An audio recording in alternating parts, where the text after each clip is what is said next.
rồi mà bay bay dọc cô à chứ bay ra cái ăn bay vậy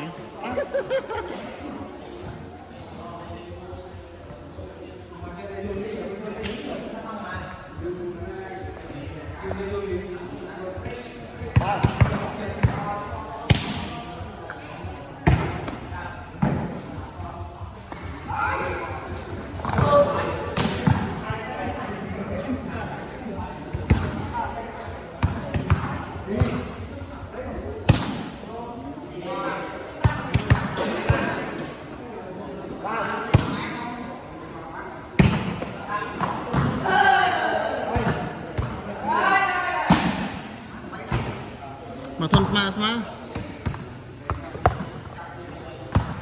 hey phải vậy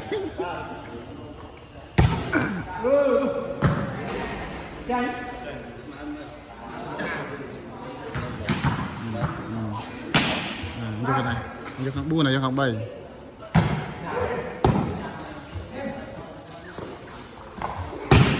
này hay ê mà làm buôn tỏi mua chứ đó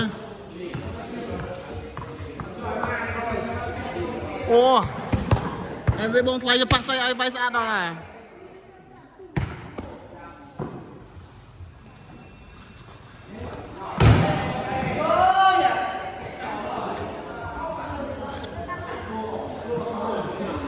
này prang á thôn với căn chừng nó nè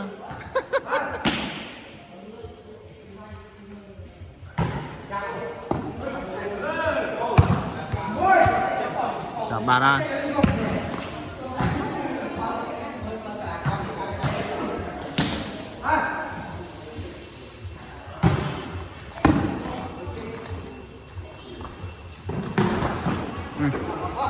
bạch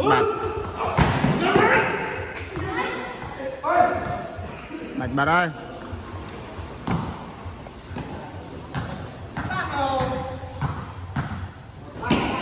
đồi sắt ở thôn nè anh rõ đỏ nào đấy hả